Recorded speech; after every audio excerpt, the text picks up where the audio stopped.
आप सभी श्रोता मित्रों को हार्दिक नमस्कार। प्रस्तुत है भीष्म साहनी जी द्वारा लिखित कहानी डायन। हमारी माँ की नज़र बड़ी पैनी है जी। सड़क पर डोलते आदमी की मंशा भांप लेती है कि कौन आया है, क्यों आया है। उसकी आंखें 10 परतें बेद कर भी भेद जान जाती हैं। कालका में हमारी दुकान है जी, आटे दाल की दुकान। सुबह सवेरे ही हमारा बापू पूजा पाठ करने के बाद गद्दी पर बैठ जाता है और हमारी माँ मंदिर से लौटकर और चौका बर्तन करके दुकान में आ जाती है और हमारे बापू के पीछे टाट बिछाकर बैठ जाती है। घंटों वहीं बैठी रहती है। हर ग्राहक पर, सड़क पर आने जाने वाले पर उसकी नज़र रहती है। हमारा बापू बहुत सीधा आदमी है। उसकी आंखें भी सामने सड़क पर लगी रहती हैं, पर अगर पूछो कि बापू क्या देख रहे हो तो सिर झटक कर कह देगा, कुछ भी तो नहीं, वहाँ देखने को है क्या। इस पर माँ सिर झटक कर कहेगी, इनके आगे तो फनी और सांप भी सिर उठाकर खड़ा हो जाए तो इन्हें नज़र नहीं आएगा। फिर नाक भौं चढ़ाकर कहेगी, ऐसा सीधा आदमी भी किस काम का, निरा गौ का गौ। कोई भी आदमी इसकी नाक में नकेल डालकर जहाँ चाहे खींच ले जाए। बापू सुनता रहता है और सामने की ओर देखता रहता है, पर कभी कभी जब माँ बहुत टीका टिप्पणी करे तो मुस्कुराकर कह भी देता है, गौ आदमी तो ठीक है, किस काम का, पर यही गौ आदमी पहले छाबड़ी लगाता था और अब दुकान करता है और दुकान के पीछे पक्का घर भी बनवा लिया है। तू भली लोग, सोच समझ कर बात किया कर। पर माँ फिर भी टिप्पणी किए बिना नहीं रहती। पक्का घर बनवा लिया है क्योंकि सारा वक्त मैं पीठ पर बैठी रहती हूँ। इन पर छोड़ देती तो ये आज भी छाबड़ी लगा रहे होते। माँ और बापू की नोक झोंक हमें अच्छी भी लगती है जी, पर कभी कभी डरा भी देती है जब घर में कोई समस्या उठ खड़ी हो। हम 3 भाई हैं जी। मेरा बड़ा भाई छोटा मोटा सरकारी नौकर है और मैं शिमला की पहाड़ियों में टैक्सी चलाता हूँ। कालका से शिमला, कुल्लू, मनाली, धर्मशाला सब जगह जाता हूँ। आपकी दया से काम अच्छा चल रहा है जी। यह तीसरी गाड़ी लोन पर ली है। बैंक वाले लोन देते हैं जिसे 3 साल में चुकाना होता है।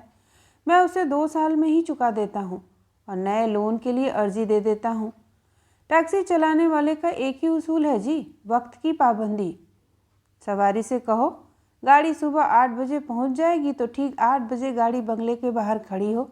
कहो मनाली तक का सफ़र 7 घंटे में पूरा होगा तो 7 घंटे से 1 मिनट भी ऊपर नहीं होना चाहिए। पेट्रोल की टंकी रात को ही भरवा कर रख लो। सब काम मुस्तैदी से होना चाहिए। मेरा बड़ा भाई भी बड़ा सीधा आदमी है, कुछ कुछ हमारे बापू जैसा।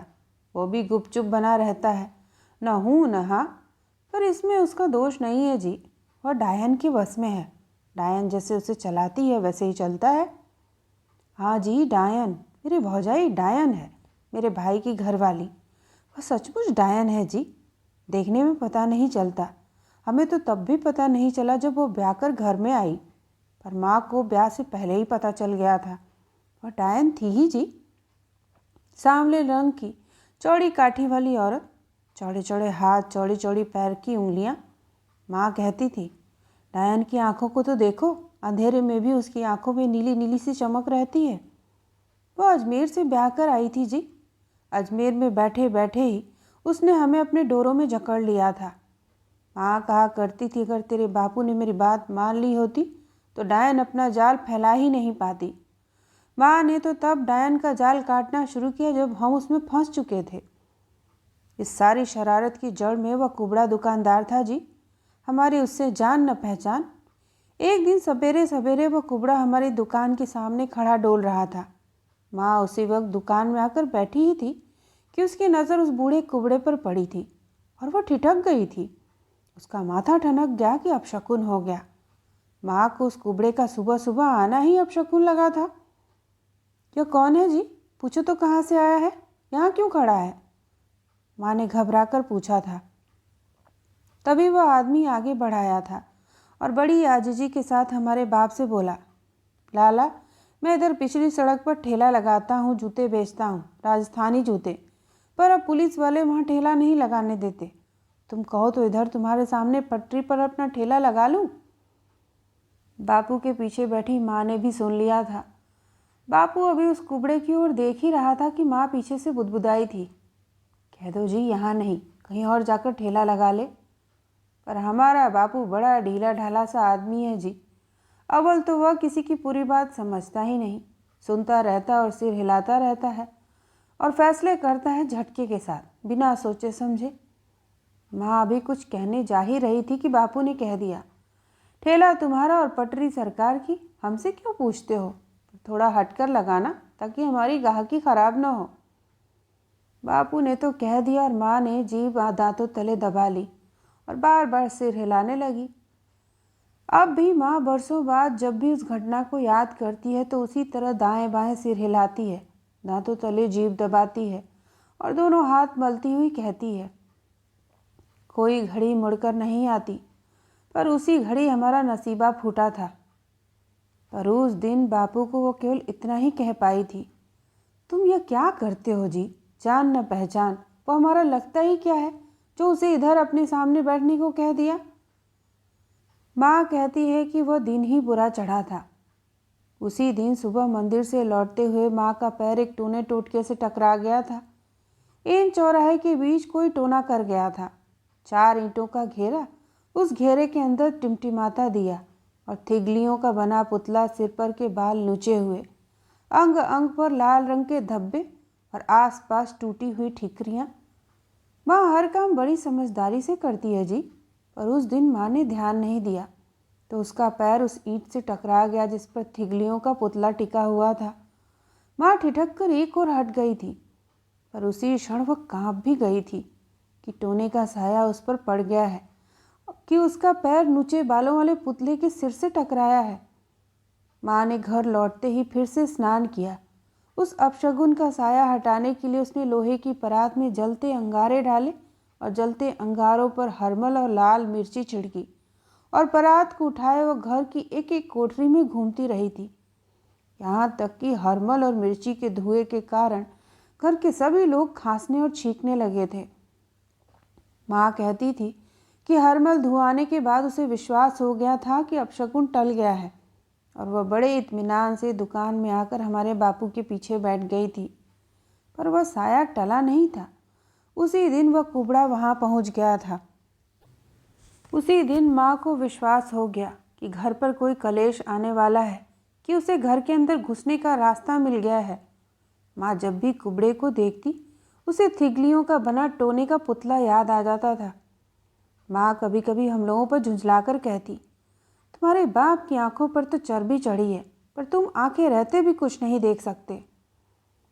माँ ठीक ही कहती थी। आंधी तूफान उठने वाला हो तो माँ को उसकी आहट पहले से मिल जाती थी। हमारे घर के बाहर एक ऊंचा लंबा पेड़ है, उस पर कौओं ने भी घोंसले बना रखे हैं और तोतों ने भी। दिन के वक्त गिलहरियाँ भी उसके तने पर चढ़ती उतरती रहती हैं और गाहे बगाहे कोई फाख्ता भी टहनियों पर आकर बैठती है और नीचे एक बिल्ली ताक लगाए बैठी रहती है कि कब किसी पंछी पर झपट्टा मार ले। और अक्सर रात के वक्त रसोई घर में बैठे बैठे ही माँ कह उठती हैं, बिल्ली ने फाख्ता को दबोच लिया है। और सचमुच ही दूसरे दिन हमें पेड़ के नीचे फाख्ता के छितरे पंख और जगह जगह खून के धब्बे देखने को मिलते।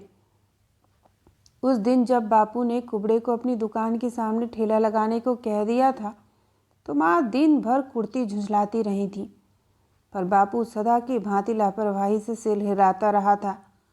भली लोग, मैंने क्या बुरा किया है? अधेड़ उम्र का आदमी है, 2 जून रोटी का जुगाड़ कर लेगा, तेरे सिर को असीसें देगा, इसमें तेरा क्या बिगड़ेगा? पर माँ को वह कुबड़ा आंखों में दुखता था। एक तो कुबड़ा, इस पर अधेड़ उम्र का कुरूप, सिर पर सूखे उड़ते हुए बाल और मुंह पर खिचड़ी दाढ़ी, न आगा न पीछा। वह है कौन जो यहाँ टपक पड़ा है?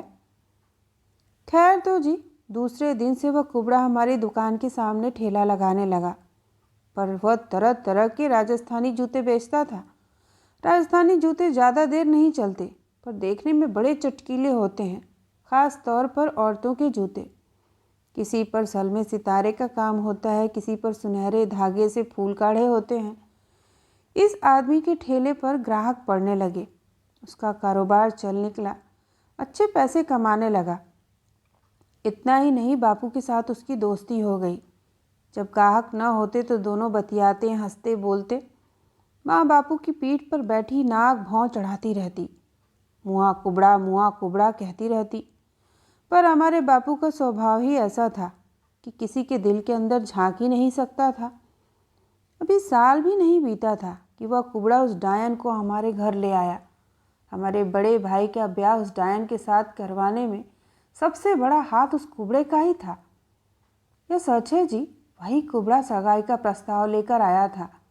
हमारी माँ जब परेशान होती है तो उसका चेहरा तमतमाने लगता है, आंखें सिकुड़ जाती हैं और वह बार बार अपने दोनों हाथ एक दूसरे के साथ बजाने लगती है। माँ आपे से बाहर हुई जा रही थी। तब बापू ने फिर से कहा, मैंने कोई ज़बान नहीं दी है।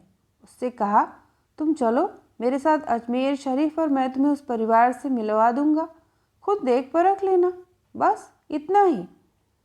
और तुमने हाँ कर दी? माँ उसी तरह तड़प कर बोली। मैंने कहा अच्छा है, देख लेंगे। फिर बापू हमारी ओर देखकर बोला, हमें मंजूर नहीं होगा तो हम सगाई नहीं करेंगे, इनकार कर देंगे, कोई ज़बरदस्ती थोड़े ही है। इस पर हमने माँ की ओर देखा तो उसका चेहरा जो कुछ ही देर पहले तमतमाने लगा था पीला पड़ गया था और वह एकटक बापू की ओर देखे जा रही थी। फिर दो टूक आवाज़ में बोली, मैं तो तुम्हें कहीं नहीं जाने दूंगी। अजमेर छोड़कर वह पिछवाड़ी मोहल्ले में भी तुम्हें ले जाए तो भी नहीं जाने दूंगी। बापू का धैर्य अभी भी बना हुआ था। पहले की ही भांति बड़े सहज भाव से बोला, मैंने तो हाँ कर दी है कि तुम्हारे साथ अजमेर शरीफ जाऊंगा, मिलने में हर्ज ही क्या है। अपने बेटे का ब्याह कर रहे हैं, देख परख कर ही करेंगे। मैं तो तुम्हें कहीं नहीं जाने दूंगी। माँ ने फिर कहा, पर उसकी आवाज़ लड़खड़ा गई थी। ऐसे मौक़ों पर जब बापू के सामने माँ का बस नहीं चल पाता तो पहले तो वह बुरी तरह बिफरती है, फिर कुर्राने लगती है। आने वाले शनिवार के दिन बापू ने अजमेर जाने का फैसला किया था। माँ उस वक्त तो चुप रही, पर जब शनिवार का दिन आया और कुबड़ा अपना बुचका उठाए हमारी दुकान के सामने आकर खड़ा हो गया तो माँ बाहर निकल आई, मैं भी साथ चलूँगी। कुबड़ा कुछ ठिठका, पर उसने हाँ में सिर हिला दिया। कहता भी तो क्या, या तो नहीं कह सकता था कि तुम मत चलो। और सगाइयाँ तो औरतें ही करती हैं, लड़कियाँ भी वही देखती परखती हैं, इनकार कैसे करता।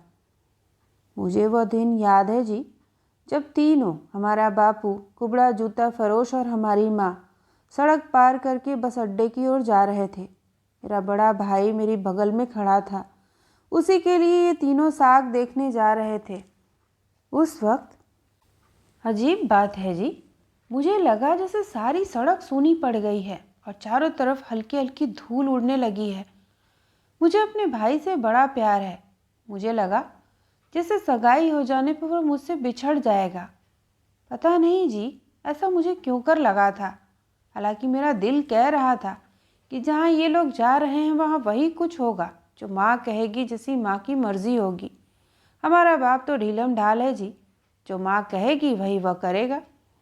पर उन्हें सुनसान सड़क पर दूर जाते देखकर मुझे बड़ा अजीब लगा था जी। माँ ने चलने से पहले दहलीज पर तेल छिड़का था। कटोरी में तेल डालकर उसमें चमकता चांदी का रुपया डालकर थोड़ी देर हाथ जोड़े मन्नत मांगती रही, यहाँ तक कि पल्ला गले में डाल लिया था। जैसा वह तभी करती है जब मन ही मन बड़ी बेचैन होती है। तीनों आंखों से ओझल हो गए। मैंने अपने बड़े भाई से पूछा, भैया तुम्हें कैसा लग रहा है, तेरा ब्याह अजमेर में होगा या किसी दूसरी जगह? इस पर वह मुस्कराकर बोला था, जहाँ माँ कहेगी वहीं होगा। उसके चेहरे पर कोई शिकन नहीं थी, बल्कि वह तो खुश खुश नजर आ रहा था। 3 दिन बाद हम लोग घर के चबूतरे पर खड़े थे कि मेरा बापू और माँ बस के अड्डे की तरफ से आते नजर आए। कुबड़ा उनके साथ नहीं था। बापू आगे आगे गर्दन झुकी हुई, ज़मीन पर आंखें गाड़े मानो अजमेर में उसकी हिठी हुई हो, और माँ पसीने से तर, सिर पर गठरी और हाथ में एक छोटा सा बुचका उठाए हुए। क्या कर आई हो माँ? जो ही वे घर के नज़दीक पहुँचे तो मैंने पूछा। ठहर बताती हूँ, सांस लेने दे। दोनों बुझे बुझे थे। मेरा बाप सड़क पर चले तो भी और खाट पर बैठे तो भी गर्दन झुकाए रहता है, आंखें उसकी ज़मीन पर ही लगी रहती हैं। माँ इससे भी खींच उठती है। अब कुछ नहीं बोलेगा, पर वहाँ मुझ पर शेर की तरह गरजता रहा। माँ ने कहा और फिर जैसा उसका स्वभाव था दोनों हाथ मलते हुए बोली, हो गई तेरे भाई की सगाई। ऐसा क्यों बोल रही हो माँ, यह तो बड़ी खुशी की बात है। पर माँ चुप रही, बार बार अपना पसीना पोंछती रही। इस बीच बापू उठकर अंदर चला गया और कुछ देर बाद हाथ मुंह धोकर दुकान में अपनी गद्दी पर जा बैठा। वहाँ समधियों के घर अभी बात चली ही थी कि मैंने तेरे बापू से फुसफुसाकर कह दिया था, तुम कह देना जी, सोच विचार कर जवाब देंगे, घर वालों से बातचीत करके। और उसने मेरी बात मान भी ली थी, यही करेंगे। उसने कहा था कि लगते तो गरीबड़े से हैं, कच्चे कोठे में रहते हैं। फिर सगाई कैसे हो गई माँ? इतने में वह डायन शरबत की गिलास लेकर आ गई। मैंने तो कह दिया कि मेरा व्रत है, मैं तो सिर्फ पानी का गिलास पीऊंगी। पर तेरे बापू ने आगे बढ़कर गिलास उठा लिया। तभी मेरा दिल धक से रह गया था। उसके घूंघट हटने भर की देर थी, तेरे बापू का मन बदल गया। माँ बार बार सिर हिलाती हुई और हाथ मलती हुई कह रही थी। हम उनके घर में बैठे ही थे कि मुझे अंदर ही अंदर अकुलाहट होने लगी थी। जहाँ हम लोग बैठे थे वहीं पीछे उनकी रसोई थी। रसोई के अंधेरे में मुझे वह डायन नजर आ गई थी। खिड़की के पीछे डोल रही थी। उस पर नज़र पड़ते ही मैं समझ गई थी कि यही लड़की है, इसी की सगाई का न्योता आया है। मैं अंदर अंदर ही कांप गई थी। माँ उत्तेजित हो उठी थी। पहले तो तेरा बाप मान गया था कि माँ कोई पक्की बात नहीं करेंगे, पर शरबत के 2 घूंट पीने की देर थी कि इसका मन बदल गया। पहले गुमसुम सा बैठा था, फिर उनके साथ हंसने बोलने लगा, और जब वह डायन शरबत के खाली गिलास उठाकर ले जाने लगी, तेरे बापू ने उसके सिर पर हाथ रख दिया। अब तो यह हमारे घर की लक्ष्मी बनेगी। सुनते ही मेरा दिल कांप कांप गया। डायन आधा घूंघट काढ़े हमारे सामने खड़ी थी। सांवले चेहरे में भी मुझे उसके सफ़ेद नुकीले दांत नजर आ गए थे। डायन ने शरबत में कुछ मिला दिया था। ड्राइवर का किस्सा सुनते हुए पता ही नहीं चला कि कब हम शिवालिक की पहाड़ियों में पहुंच गए।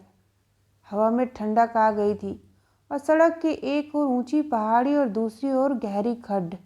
पर ड्राइवर बड़ी मुस्तैदी से मोटर चला रहा था। मोटर भी चला रहा था और किस्सा भी सुनाए जा रहा था। सहसा उसने गाड़ी रोक दी। बाएं हाथ सड़क के किनारे किनारे पानी का झरना बह रहा था। इधर इंजन को थोड़ा ठंडा करेंगे जी? वो चहक कर बोला। है तो गाड़ी ही ना जी। और उतरकर गाड़ी का हुड उठा दिया। इंजन कहता है तू मेरी सेवा कर, मैं तेरी सेवा करूँगा, क्यों जी? और वह गाड़ी की ओर देखते हुए बड़ी आत्मीयता से मुस्कराया। फिर खाली डिब्बा निकाल कर झरने पर से पानी ले आया।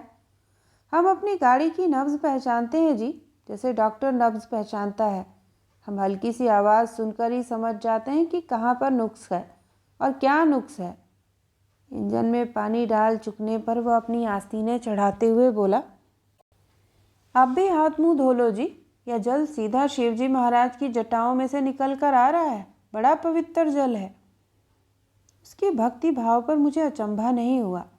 रास्ते में अपना किस्सा सुनाते हुए भी जहाँ कहीं सड़क के किनारे कोई मंदिर पड़ता, वह स्टीयरिंग पर दोनों हाथ रखे रखे ही सिर झुका देता और हाथ जोड़ देता रहा था। गाड़ी चली तो वह कुछ दूर तक अपने मंसूबों की बात करता रहा। आपकी दया से अगर मुझे अभी बैंक से लोन मिल गया तो मैं फैक्ट्री लगाऊंगा। मोटर की मशीन के सब गुर जानता हूँ। आपकी दया से कभी मौका लगा तो जापान जाऊंगा, मोटर की नई मशीनें देखूंगा। मुश्किल कुछ भी नहीं है जी। आप सारी मोटर खोल दो, मैं फिर से उसका एक एक पुर्जा जोड़ दूंगा। बस जी, गाड़ी से प्यार होना चाहिए, उसकी समझ होनी चाहिए। गाड़ी पहाड़ी पर तीखे मोड़ काटती हुई आगे बढ़ने लगी थी जब मैंने उसे उसके किस्से की याद दिलाई। तुम्हारी माँ तो उस लड़की को डायन समझती थी, उसकी मनमाफिक वो न रही होगी ना? इस पर वह झट से बोला, वह डायन थी जी, हमें पता नहीं चला, पर माँ पहले ही दिन भाप गई थी। वह देर तक उसके चेहरे की ओर देखता रहा। वह बड़ी दक्षता से कुछ देर तक गाड़ी चलाता रहा। फिर क्या हुआ? मैंने पूछा। डायन हमारे घर आ गई जी। तुम्हारी माँ जानती थी कि वो डायन है, फिर शादी क्यों होने दी?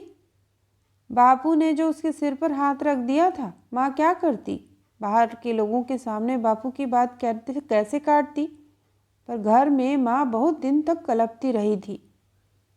कितनी उम्र की रही होगी? कौन जी? वो डायन? डायन की उम्र क्या पूछते हो जी? डायन की उम्र का कोई हिसाब नहीं लगा सकता। वो अपने मंत्र जादू से हमारे घर पहुंच गई थी। देखने में जवान थी, चौड़ी काठी की थी। माँ कहती थी हम उसके जाल में फंस गए। कौन जाने जी, डायन ने 2 घूंट शरबत पिलाकर बापू को बस में कर लिया था। वह हमारे घर आ गई जी।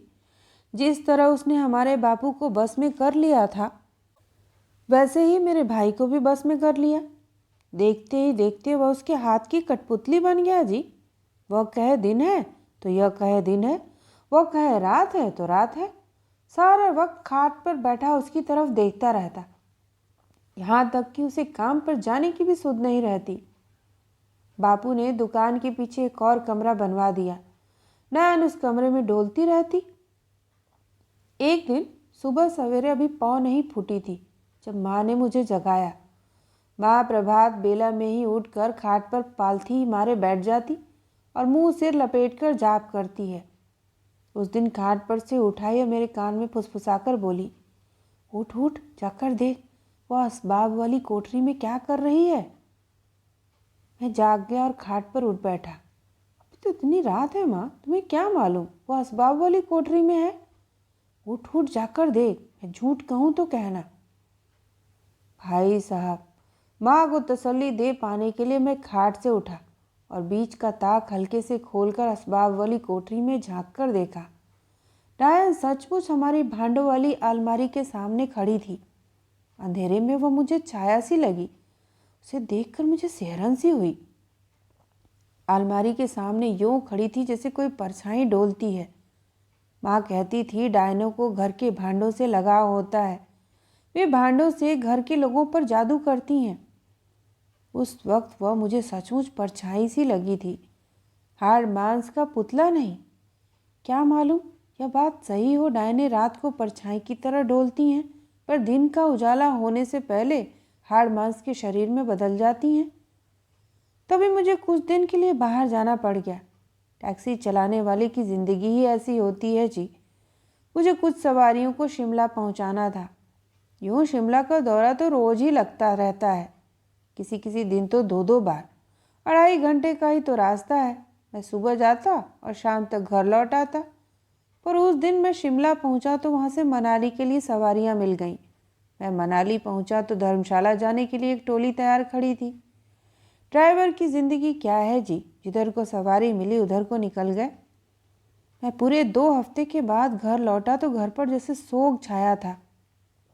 बापू का स्वास्थ्य गिरने लगा था। बापू का चेहरा पीला पड़ गया था। माँ ने मुझे एक ओर ले जाकर बताया कि दुकान में गद्दी पर बैठे बैठे ही कभी कभी उसका सिर एक ओर लुढ़क जाता है।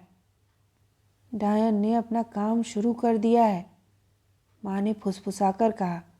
अब वह घर के अंदर घुस आई है, एक एक करके सबको खाएगी। पर माँ, बापू को क्यों खाएगी? बापू ने तो उसके सिर पर हाथ रखा था। तेरे बापू को दूसरे जहान भेजेगी तभी तो डायन का रास्ता साफ होगा। फिर माँ वहीं खड़े खड़े बिलख कर बोली। मैं कुरलती रही पर किसी ने मेरी नहीं सुनी और माँ का चेहरा फिर से तमतमाने लगा और उसकी छोटी छोटी आंखें सिकुड़ने लगी थीं। मेरे पीछे बड़े भाई ने वैद्य डॉक्टर बुलाए थे। इलाज चल रहा था। केवल बापू से पूछो तो वो एक ही जवाब देता, मुझे हुआ ही क्या है, मैं तो ठीक ठाक हूँ। बापू की बात सुनकर मुझे और ज़्यादा अचंभा होता, मानो उसके मन में किसी ने भर दिया हो कि वो भला चंगा है। हमारे बापू की सेहत सचमुच तेजी से गिरती जा रही थी। एक दिन दोपहर के वक्त वह दुकान में अपनी गद्दी पर बैठा बैठा ही एक और लुढ़क गया। उसकी आंखें पलटने लगी और गले से खर्र खर्र की आवाज़ आने लगी। मैं भागता हुआ गया और डॉक्टर को बुला लाया।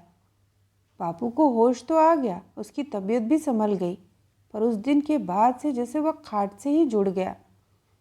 पर इसके तीसरे दिन माँ जैसे तड़प कर उठ खड़ी हुई। मेरा घर वाला नहीं बचेगा। इस पर डायन सवार है, वह इसे खा जाएगी। मैं करम जली उस डायन को अपने घर ले आई। माँ ने घर में बावेला मचा दिया। वो सारा दिन बड़ी बेचैन रही। बापू की खाट के पायताने बैठे बैठे उसका चेहरा सहसा तमतमाने लगता।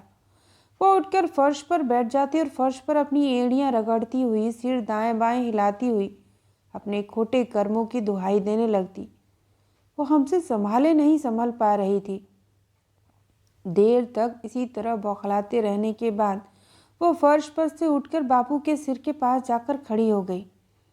मैं तुम्हें इस तरह जाने तो नहीं दूंगी जी। मैं तुम्हें डायन के पंजों से खींचकर बाहर निकाल लाऊंगी। मैं तुम्हें मरने तो नहीं दूंगी। दूसरे दिन जब मैं उठा तो माँ घर पर नहीं थी। जाने कहाँ चली गई थी। सूरज चढ़ आया था तब वो घर लौटी। आते ही बोली, मैं अजमेर जा रही हूँ, चल तू मुझे बस के अड्डे तक छोड़ा। अजमेर क्यों जा रही हो माँ? मैंने पूछा तो झट से बोली, फिर बताऊंगी या बताने का वक्त नहीं है। उसने झट से अपनी छोटी सी पोटली बांध ली। मैं माँ को अकेली कैसे जाने देता जी? मैंने उसे इतना बेचैन कभी देखा ही नहीं था। मैंने सोचा मैं खुद ही क्यों ना माँ को मोटर में ले जाऊं, वो अकेली कहाँ मारी मारी फिरेगी। पर जब मैंने माँ से कहा तो माँ चुप रही। फिर धीरे से बोली, तू घर पर रह, अपने बापू की देखभाल कर। घर में छोटी भावज जो है माँ, वो बापू की देखभाल करेगी। भावज? माँ ने कहा और सिर हिलाकर बोली, नहीं नहीं, तू घर पर ही रह। मानो माँ को किसी बात का अंदेशा हो, पर मैं नहीं माना। मैं नहीं चाहता था कि माँ अकेली अकेली मारी फिरे। माँ कहने लगी, शिवालय के पीछे झाड़ फूंक करने वाले की कोठरी है। मैं सुबह उसके पास गई थी। उसी ने उंगलियों पर हिसाब लगाकर कहा था कि तुम अजमेर चली जाओ। उसने मुझे एक नाम पता भी बताया जो साहे उतारता है। अगर डायन ने अजमेर से डोरे बांधे हैं तो ये अजमेर में ही कटेंगे। उसने कहा है, उत्तर से आए हो दक्षिण को चले जाओ। यूं अजमेर का नाम सुनकर माँ चौंकी थी। डायन भी हमारे घर अजमेर से ही आई थी और झाड़ फूंक करने वाला भी हमें अजमेर जाने को कह रहा था। जहाँ से जाल फैलाया गया है वहीं से उसे काटना होगा। पर जब हम चलने लगे तो माँ ने अपना बुचका उठा लिया और दुपट्टी की चूक में पैसे बांध लिए तो हम क्या देखते हैं कि असबाब वाली कोठरी के दरवाजे की ओट में डायन खड़ी है।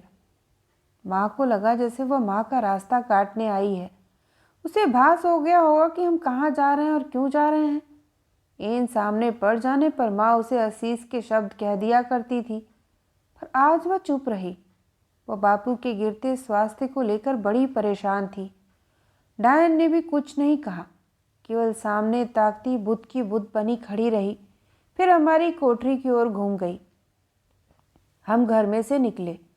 जितनी तेज मैंने उस दिन मोटर चलाई थी पहले कभी नहीं चलाई थी। 11 घंटे का सफ़र मैंने 7 घंटे में पूरा किया। दिन ढलते ढलते हम अजमेर शरीफ की सड़कों पर थे।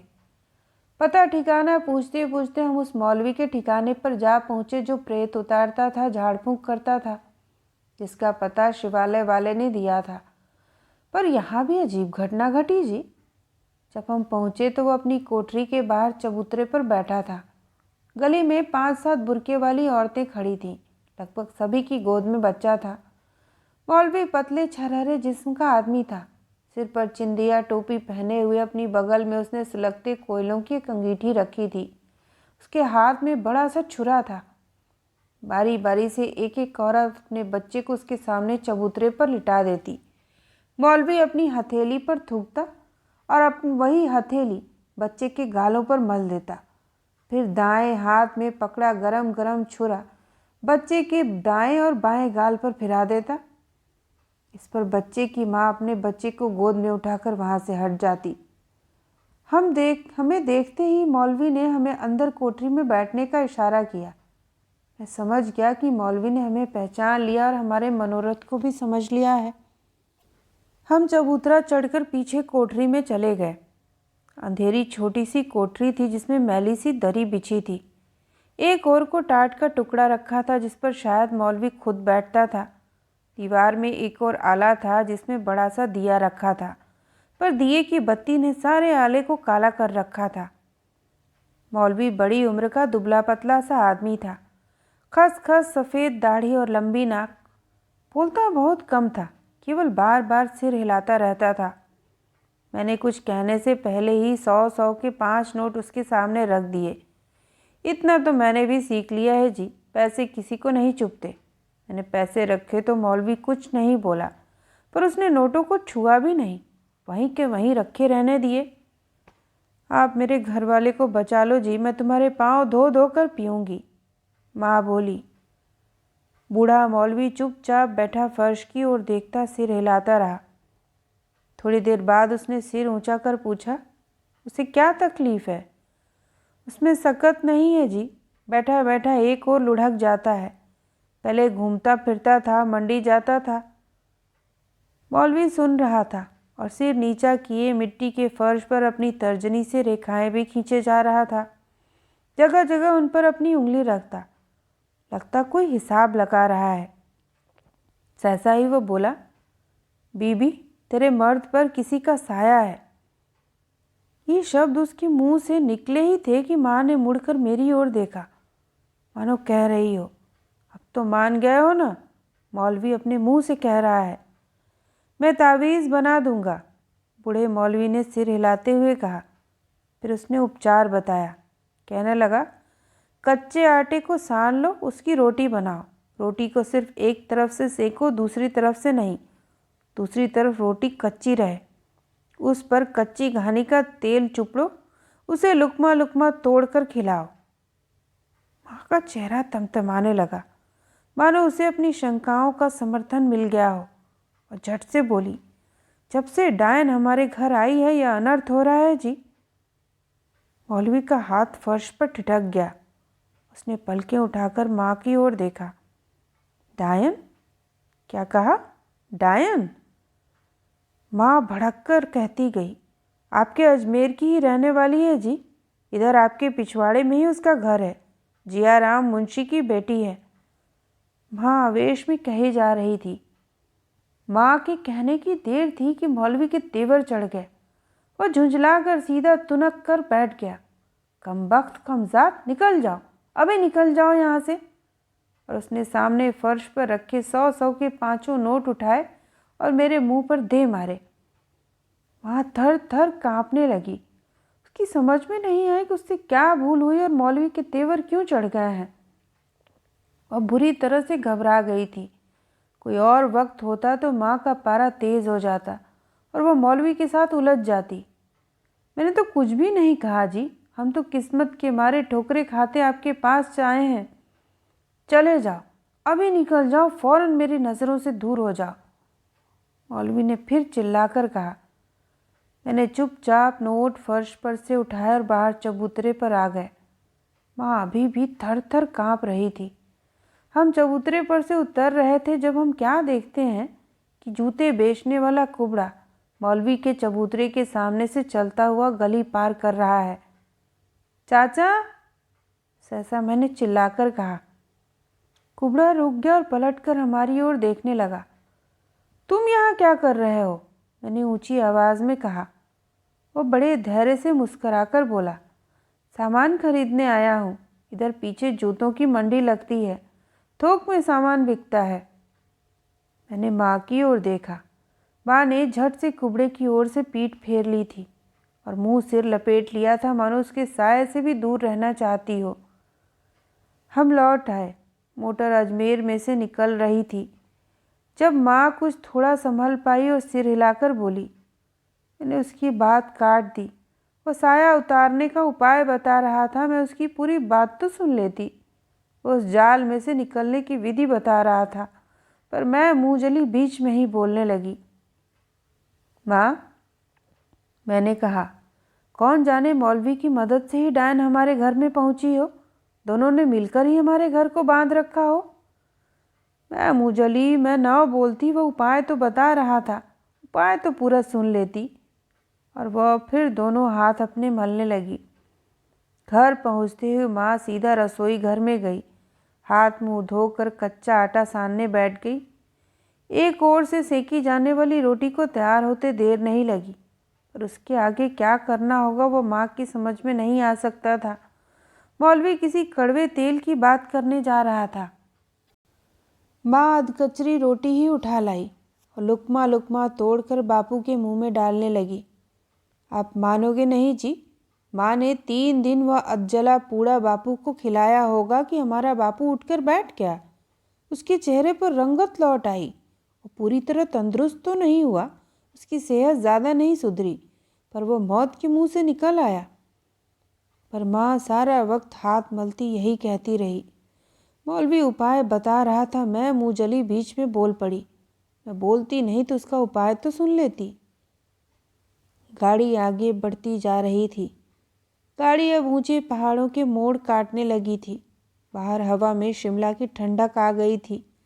सड़क के किनारे शिमला के होटलों के साइन बोर्ड दूर अभी एक तो कभी दूसरी तलहटी पर बिछे घरों की छतें आगंतुक को मानो आमंत्रित कर रही थीं। सहसा ड्राइवर ने गाड़ी की रफ्तार धीमी कर दी और एक तीखा मोड़ काटकर गाड़ी को एक किनारे पर खड़ा कर दिया। क्यों, क्या बात है? पिस्टन में नॉकिंग होने लगी है जी, पर फिक्र की कोई बात नहीं, अभी ठीक हो जाएगा। मैंने इंजन में से उठने वाली कोई आवाज़ नहीं सुनी थी। आवाज़ बहुत बारीक रही होगी, पर ड्राइवर के कानों ने उसे सुन लिया था। ड्राइवर की सीट पर बैठे बैठे ही उसने सीट के नीचे से एक डिब्बा निकाला, जो ज़रूर औजारों का डिब्बा रहा होगा। अपने सामने वाले खाने में से सुतली का पिन्ना और एक थिगली सी उठाई और बाहर निकल गया। बोनट उठाकर वह इंजन को ठीक करने में लग गया। कुछ ही देर में गाड़ी फिर से शिमला की चढ़ाई चढ़ने लगी। फिर क्या हुआ? मैंने गाड़ी कहानी का छोर उसके हाथ में थमाते हुए पूछा। डायन ने अपनी कार्रवाइयाँ तेज़ कर दी जी। बूढ़े मौलवी के साथ उसका तार मिला हुआ था। अजमेर शरीफ से लौटने के ठीक 13 दिन बाद मेरी छोटी भावज जल मरी। भावज और मेरा छोटा भाई ऊपर वाली मंजिल पर रहते हैं। वहीं पर से उनकी चीखें हमें सुनाई दी थीं। क्यों जी, कोई आदमी खुद भी अपने कपड़ों को आग लगा सकता है और भावज ऐसा क्यों करेगी? मौलवी और डायन के चंगुल से हमारा बापू पूरी तरह निकल तो नहीं पाया था, पर उसने आधा उपाय तो बता ही दिया था। अब की बार डायन ने भावज को बस में कर लिया। उसे जो कहती वह करती। उसने भावज को अपने शिकंजे में बांध लिया था। डायन हमारे परिवार से इस बात का बदला ले रही थी कि हम लोग अजमेर क्यों गए थे उस मौलवी के पास। हमें तो तब पता चला जब भावज की चीखें सुनाई दी।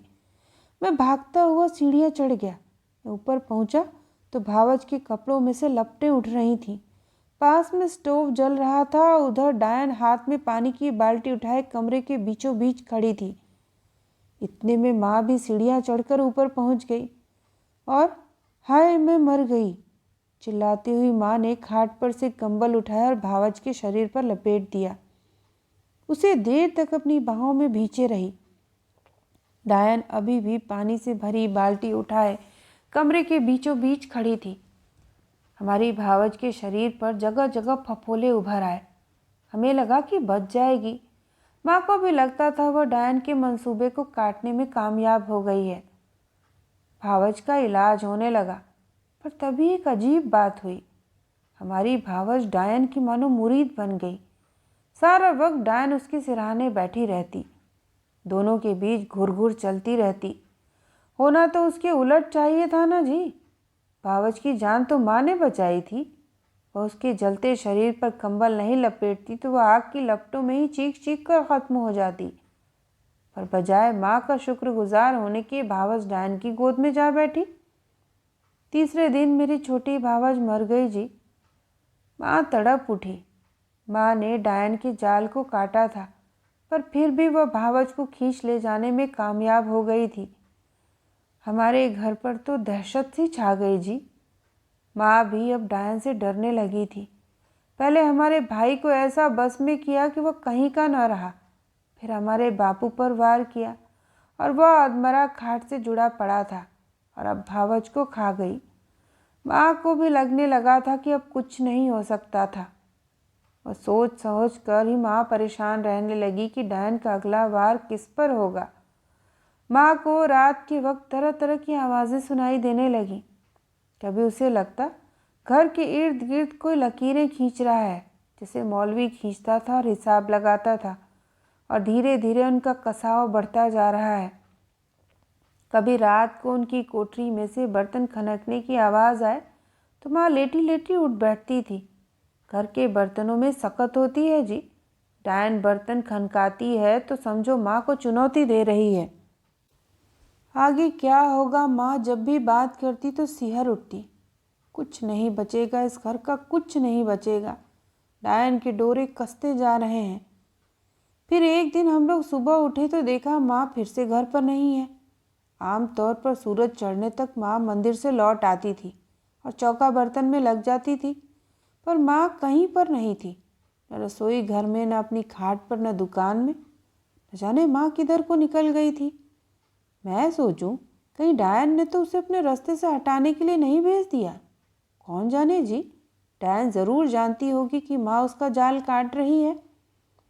सुबह की गई माँ ढलती दोपहर को लौटी, बगल में बुचका दबाए हुए। सदा की तरह उसका चेहरा तमतमा रहा था। वह चबूतरा चढ़ते ही सीधी अपनी कोठरी में गई और दरवाज़ा अंदर से बंद कर लिया।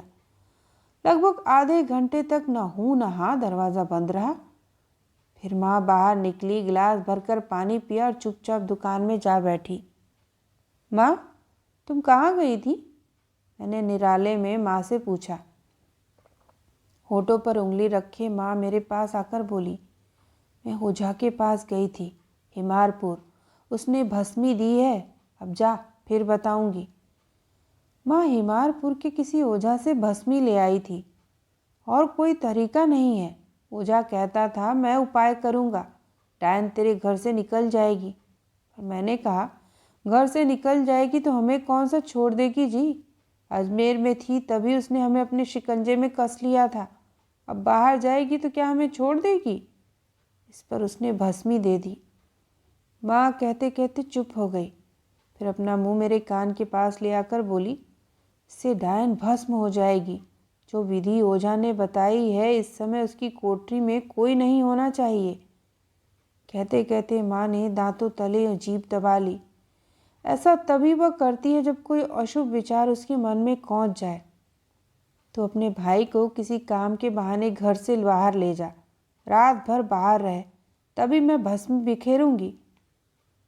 ओझा ने माँ से कहा था कि तेरा बेटा डायन की ढाल बना हुआ है, उसे कोठरी से निकालोगी तभी क्रिया का डायन पर असर होगा। अगर डायन को पता चल गया तो वह वक्त रहते कोठरी में से निकल जाएगी। ओझा ने क्या कहा है माँ? ओझा ने कहा है उस रात अपने बेटे को कोठरी में नहीं सोने देना, और भस्मी पाँव फटने से पहले मुंह अंधेरे में बिखेरनी होगी। उसकी कोठरी के इर्द गिर्द भस्मी बिखेरनी होगी। जब चारों दीवारों के साथ भस्मी लग जाएगी तो क्रिया शुरू हो जाएगी। मंत्र क्या है माँ? मंत्र ओझा पढ़ेगा, वहीं से पढ़ेगा जहाँ बैठा है। तो अपने भाई को किसी बहाने से यहाँ से ले जा, कल दिन को वापस ले आना, तब तक यह काम पूरा हो जाएगा। मैंने माँ को कभी भी इतना दृढ़ नहीं देखा था। ठीक ही कहती थी जी, जो अब कुछ नहीं किया तो कभी भी कुछ नहीं कर पाएंगे और हमारा सर्वनाश हो जाएगा। मैं उस रात भाई को शिमला ले गया जी, यह बहाना डालकर कि बापू के लिए शिमला के वैद्य से दवाई लानी है और साथ में बैंक से अगला लोन उसके नाम से लेंगे। पहले वह आनाकानी करता रहा, वह डायन से पूछे बिना कोई काम नहीं करता था, पर मैं बाहर से ही उसे अपने साथ ले गया, घर जाने का मौका ही नहीं दिया। मैं और मेरा भाई शाम पड़ने से पहले ही शिमला के लिए रवाना हो गए।